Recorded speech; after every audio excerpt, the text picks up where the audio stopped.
Real Madrid are no longer complaining about individual refereeing mistakes. They are challenging the credibility of the entire system.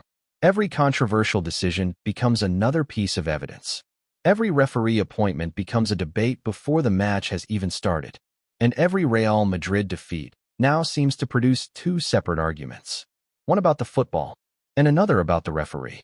So how did the relationship between the biggest club in Spain and Spanish referees become this toxic? And more importantly, why does this war appear impossible to end? The conflict reached another level in February 2025, after Real Madrid lost 1-0 against Espanyol. During that match, Espanyol defender Carlos Romero made a dangerous challenge on Kylian Mbappe, but received only a yellow card. Romero later scored the winning goal. Carlo Ancelotti described the decision as inexplicable, arguing that the challenge risked injuring Mbappe and should have resulted in a red card. Real Madrid then sent a formal complaint to the Spanish Football Federation and Spain's High Council for Sports. The club demanded the VAR audio and claimed the refereeing system had become seriously discredited. That was not simply a manager criticizing one decision after a frustrating defeat. It was the club officially accusing the system of failing.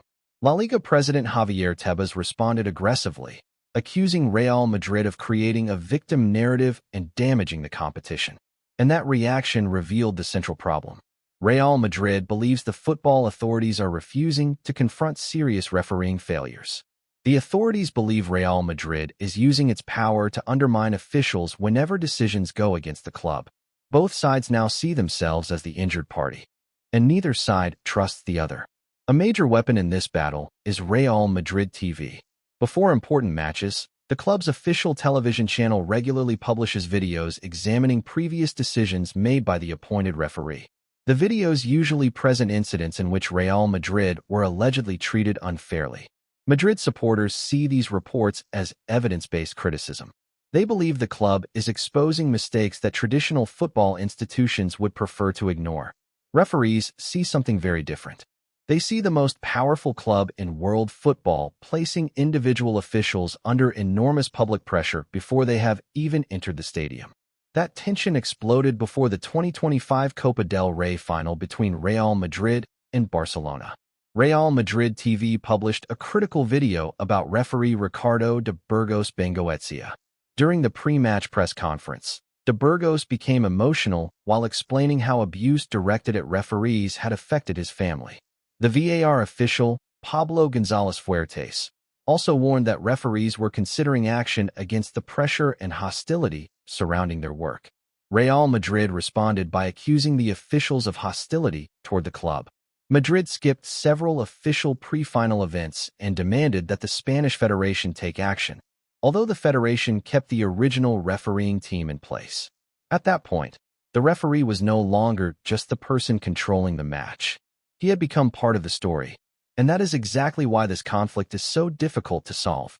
Even a correct decision can now be interpreted through suspicion. When a referee makes a mistake against Madrid, supporters see confirmation that the system is biased. When a decision benefits Madrid, rival supporters say the club receives special treatment. When VAR intervenes, one side asks why it interfered. When VAR stays silent, the other side asks why it did nothing. Technology was supposed to reduce argument.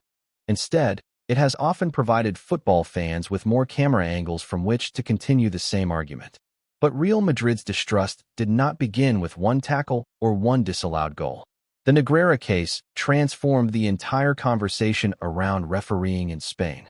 Barcelona made payments for years to companies connected to José María Enríquez Negreira, who was formerly vice president of Spain's refereeing committee. Barcelona has maintained that the payments were for reports and advice concerning referees. The investigation caused enormous damage to public confidence, even though investigators had not found evidence that Negreira paid active referees to manipulate individual match results. Those are two important facts that must be separated. The payments existed, but the claim that specific matches were bought has not been proven. For Real Madrid and many of its supporters, however, the case created a permanent question.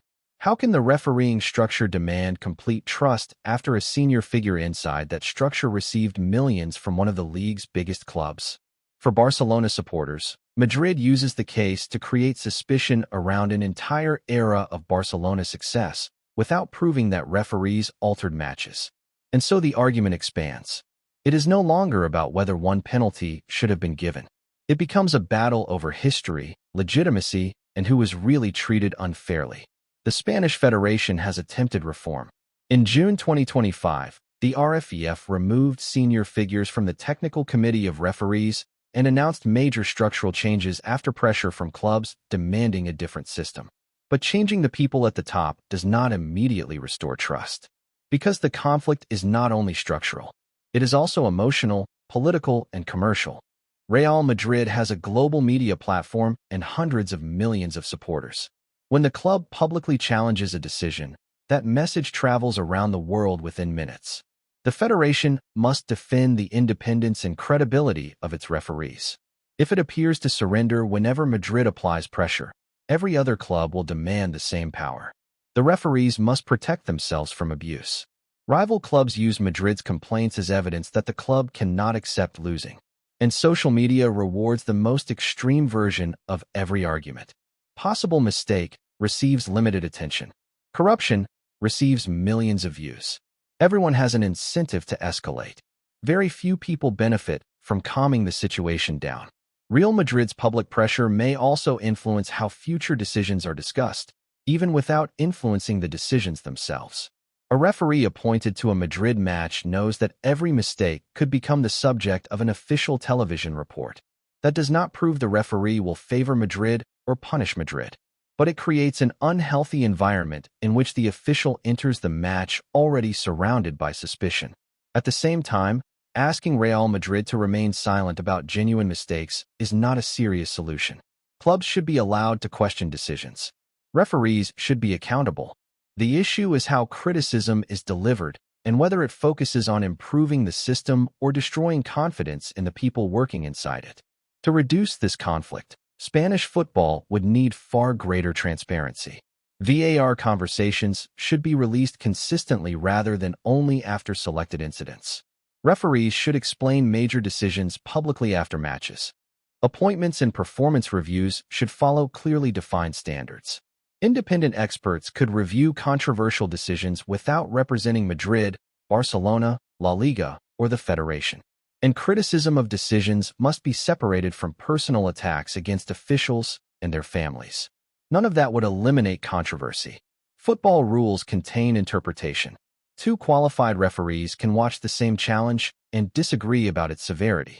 But transparency would make it harder for every mistake to become evidence of a conspiracy. Ultimately, Real Madrid's war with referees will not end because it is no longer about refereeing alone. It is about power. It is about institutional trust. It is about Barcelona, the Negreira Case, Real Madrid TV, La Liga, and the belief among supporters that football authorities are either incompetent or dishonest. Real Madrid believes it is exposing a broken system. The referees believe Madrid is making their work almost impossible. And rival supporters believe the biggest club in Spain is trying to control the narrative whenever results go wrong. As long as every side assumes the others are acting in bad faith, every whistle will create another battle. So what do you think?